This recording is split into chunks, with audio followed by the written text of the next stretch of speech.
Story time! Story time! Story time! Story time!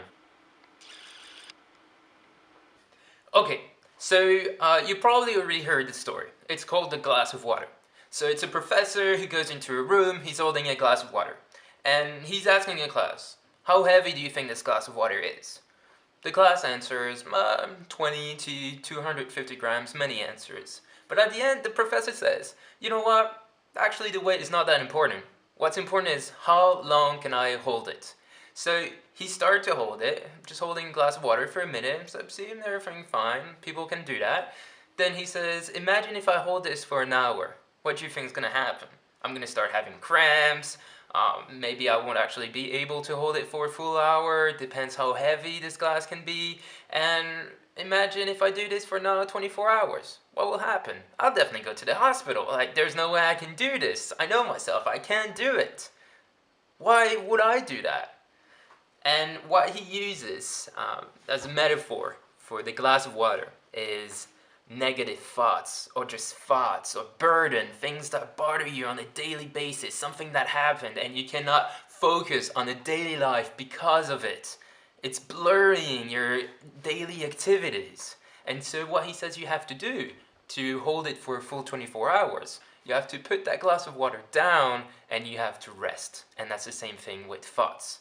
From time to time, you need to just put those thoughts away, get a good night of sleep, rest, work out, take care of yourself, and then at that moment, you'll be able to pick that glass of water and just hold it for even longer. Another metaphor I like to use is, for example, you injure your wrist. Let's say you broke your wrist and you have to write a paper.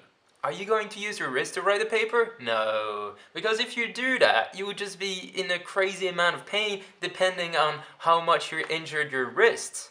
So what would you do? You find a solution. You can rest, you can have a cast, or for example, you can try to write with your left hand, and you try to find a solution to not write because then you will have the pain.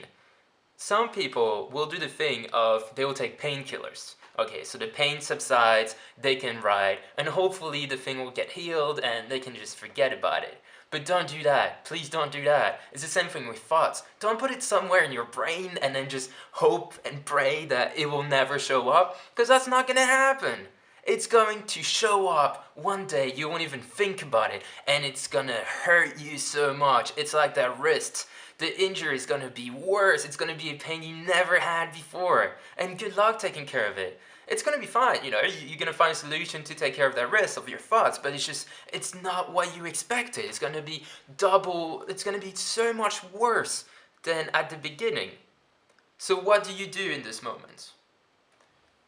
Like that glass of water. You need to put it down. You need to rest. Do not hide your thoughts. Do not hide what's blocking you, what's on your mind, somewhere in your brain, and hope that will go away. No. You have to put that glass of water down. You have to get a cast, find a solution. If not, try to live with it. It's like when you try to write with your left hand instead of your right. You have to find a solution. You have to rest, hold that glass of water back, and take care of it. Do not put it away. But there's no way you can hold that glass of water for 24 hours. And if possible, then that's cool. It's good for you. But I can't do that. And I don't mind getting a rest from time to time and then fight those thoughts again. So, why don't you do that?